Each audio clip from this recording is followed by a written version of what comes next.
The history of the ninja is often written in the shadows of the mountains among the secret villages of Iga and Koga. But the Fuma Clan, the wind demon ninja, wrote their legend in the spray of the sea, the roar of battle, and the sheer, calculated spectacle of chaos. They were an anomaly, a storm of disruption whose very existence challenged the silent, subtle traditions of the shinobi world. The Fuma clan did not emerge from the typical self-contained farming communities that gave rise to their mountain counterparts.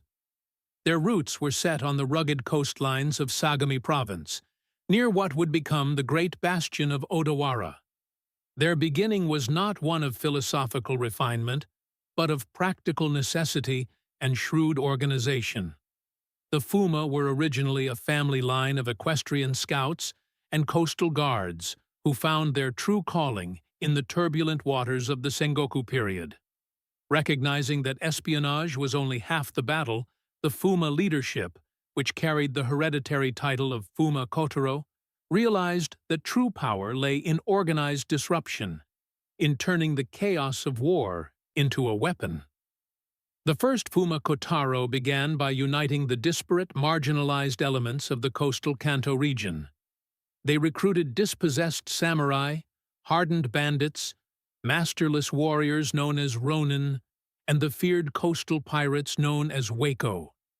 These were not villagers trained in stealth. They were professionals of violence, united under a single, ruthless banner. This combined force became known as the Rappa, the wave breakers, or battle disruptors. The clan's philosophy was simple. An army can defend itself against a siege, and it can counter a direct attack, but it cannot fight a panic. Their strength was derived not from individual secrecy, but from organized, overwhelming noise and mayhem. They were not spies, but shock troops, specializing in psychological warfare. The Fuma training regimen was a stark departure from the solitary, endurance-based methods of the Iga and Koga schools. While those clans prized silence and the ability to disappear, the Fuma trained for maximum impact and coordinated mayhem. Their training was intensely physical and focused on specialized roles within the Rappa unit. Recruits were sorted based on their original expertise. The pirate contingent focused on shipbuilding, navigation, and underwater combat, learning to hold their breath for extraordinary lengths while dismantling enemy vessels from beneath the waterline. The former bandits and ronin were molded into powerful guerrilla fighters, emphasizing speed and brutality in close-quarters combat. A crucial element of their training was equestrian warfare. Unlike other ninja who operated primarily on foot, the Fuma utilized horses extensively for rapid deployment and withdrawal. Their cavalry training was rigorous, enabling them to ride through rough terrain and execute quick ambushes or highly destructive hit-and-run attacks against supply lines. They also mastered the creation and placement of simple yet devastating booby traps, not just to maim, but to demoralize. The goal was to train the warrior to become a master of disruption, capable of turning order into instant, uncontrollable fear. What made the Fuma so highly prized was not their ability to deliver secrets, but their unique and devastating tactical repertoire, which revolved entirely around the Rappa principle. Their most potent tactic was the night assault of the 100 demons. Operating in relatively small, tight-knit companies, they would infiltrate an enemy camp under the cover of darkness. Instead of assassinating a single commander, they would simultaneously strike at multiple, non-critical points, lighting supply wagons, poisoning watering holes, releasing war horses, and initiating small, isolated skirmishes. Crucially, they would then use the confusing sound tactics they mastered in training, imitating the battle cries of a large army or even the voices of their own Hojo allies to make the enemy believe they were being attacked by overwhelming numbers or that their own units had turned traitor. The result was not just a battle, but a complete disintegration of morale and unit cohesion. Their coastal specialization was equally unrivaled. They essentially pioneered the art of naval ninja warfare. Operating out of hidden coves along the Sagami Bay, they could use small, fast vessels to strike at the rear of any coastal army besieging Odawara. They employed underwater infiltration techniques to plant explosives or simply sink anchors, causing chaos on the waves. This unique naval capability was something neither the Iga nor the Koga could consistently match, making them indispensable to a clan like the Hojo, whose domain bordered the sea. In essence, the Fuma were masters of the pre-battle victory. By the time the Hojo main force arrived, the rival army would already be exhausted, demoralized, and scattered by the constant harassment and psychological trauma inflicted by the Fuma Rappa. A typical day for a high-ranking Fuma ninja, particularly during periods of conflict, was one defined by readiness and total compartmentalization. The Fuma did not operate from a single centralized village like the major clans. Instead, they maintained numerous secret coastal depots and hideouts disguised as fishing hamlets, bandit camps, or remote shrines. A Fuma ninja's day began not with stealth practice, but with specialized physical and weapons training, often focused on group maneuver drills. If stationed in a Rappa group, their hours would be spent maintaining equipment, preparing specialized grappling hooks, manufacturing fast-acting smoke and flash powders, and sharpening the unique four-bladed shuriken that would later become a hallmark of their legend. The majority of their time, however, was dedicated to intelligence gathering and disguise. Unlike a deep-cover spy, a Fuma agent's primary role in a rival territory was to identify targets for disruption, the location of the enemy's armory, the most efficient path to their food stores, the personalities of their commanders, and, critically, any existing internal friction or weakness that could be exploited to maximize panic. They disguised themselves as merchants, fishermen, priests, or traveling performers, roles that allowed them to move freely and observe the target without arousing suspicion until the moment they needed to strike. By night, their day might be just beginning. Small, highly specialized teams would launch harassment operations, minor attacks designed to deny the enemy a single night of uninterrupted sleep. This unrelenting psychological pressure was the core of their daily mission, ensuring the enemy was always tired, fearful, and waiting for the next Fuma attack that they knew, but could never predict, would come. The transformation of the Fuma into one of the most feared mercenary units in Japan was cemented by their long-standing alliance with the later Hojo clan, Hojo of Odawara. The alliance began in the mid-16th century, likely under the tenure of the second or third Fūma Kotarō, during the reign of the famous Hojo Ieyasu.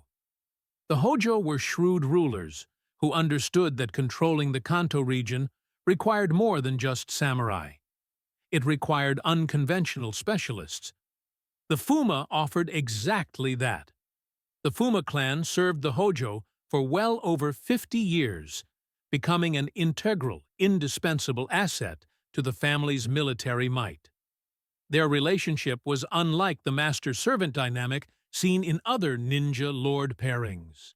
The Fuma were highly valued mercenary allies.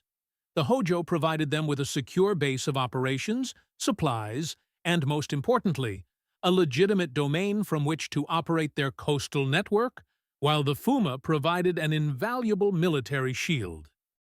The Fuma played a direct and crucial role in the rise of the Hojo. They were deployed at critical junctures to disrupt the campaigns of Takeda Shingen and Uesugi Kenshin, the Hojo's powerful northern rivals. When rival armies, exhausted from campaigning, were finally preparing to lay siege to Odawara Castle, the Fuma would be unleashed, attacking the enemy's supply lines and forcing them into costly, demoralizing delays. Their terror tactics were so effective that the reputation of the Fūma Kotarō became a powerful deterrent in itself. A commander knew that to march on Odawara was not just to face the Hojo army, but to face the endless, maddening shadow war waged by the Rappa. In their campaigns across Kanto, the Fuma clan frequently clashed with the forces of the burgeoning power of Tokugawa Ieyasu. This conflict gave rise to one of the most enduring ninja rivalries in Japanese lore: Fuma Kotarō versus Hattori Hanzō. Hattori Hanzō, the leader of the Iga ninja serving Ieyasu, represented the old school of shinobi: stealth, assassination, and deep espionage. Fuma Kotarō and his Rappa represented the new school: noise, chaos, and direct military disruption. They were two sides of the shinobi coin, and their forces constantly sabotaged and countered each other during the campaigns in the decades leading up to the final unification. Their rivalry symbolized the clash between silence and spectacle, between the mountainous shadows and the stormy coastline. This constant struggle against the organized Iga forces only sharpened the Fuma's unique tactical edge. The Fuma clan's long service to the Hojo reached its tragic climax during the Odawara siege of 1590, led by Toyotomi Hideyoshi.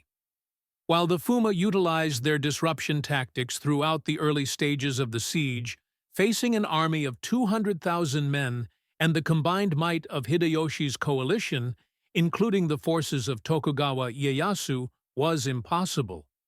When the Hojo finally surrendered to Hideyoshi, the Fuma Kotarō and his Rappa were not included in the surrender terms. They were not conventional soldiers. They were brigands and assassins in the eyes of the victorious generals. They did not surrender.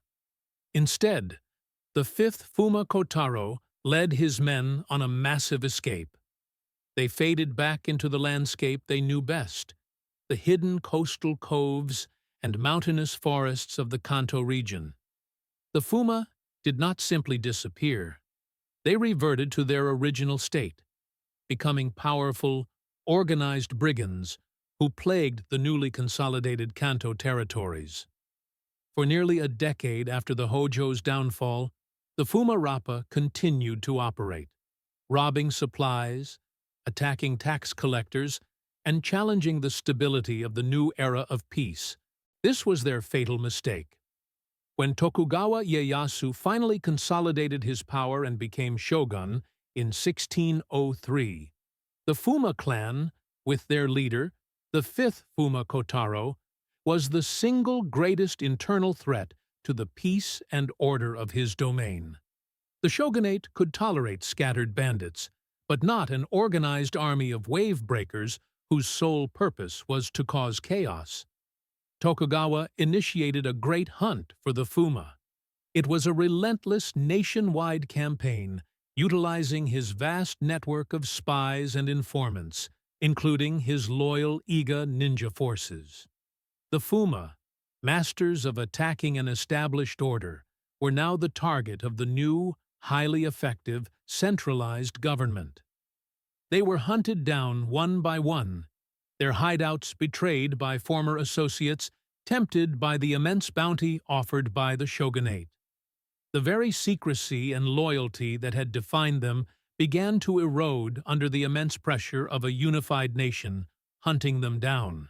The legendary tale of Fuma Kotaro's capture often involves a final act of treachery. While several accounts exist, one of the most enduring stories states that Kotarō was finally cornered and betrayed by a former Rappa member, or even a former associate from the ranks of the coastal pirates he once commanded, who sought the enormous reward offered by the shogunate. He was cornered in 1603, reportedly in a final coastal ambush. Upon his capture, the 5th Fuma Kotarō was not given the honorable death of a samurai. He was publicly executed in a brutal and deliberate manner, reportedly beheaded, and his body paraded to make an example of the one man who had dared to defy the new Tokugawa peace. With the death of the 5th Kotarō, the heart and mind of the Fuma clan were extinguished.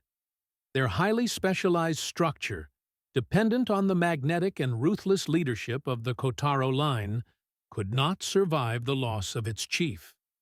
The Rappa scattered completely, their organized chaos dissolving back into the scattered, isolated brigandage from which they had first been forged. The Fūma Clan, the fierce ninja of the coastal wind and chaos, disappeared entirely as a cohesive unit. Their 50-year legacy of disruption ended not in a final battle, but in the calculated final execution of a single man, signaling the dawn of a new, stable era that had no use for the masters of organized mayhem. Their terrifying story became a warning, a whispered legend of the wind demon, confined to the shadows of history. That was the tale of the Fūma Clan, the storm of the Sengoku coast, whose legacy was extinguished by the very peace they once helped to forge. If you enjoyed this journey into the shadows of history, please like this video. Your support helps us uncover more of these hidden legends. Thanks for watching, and I will see you in the next one, right here, on Shadow Forged Steel.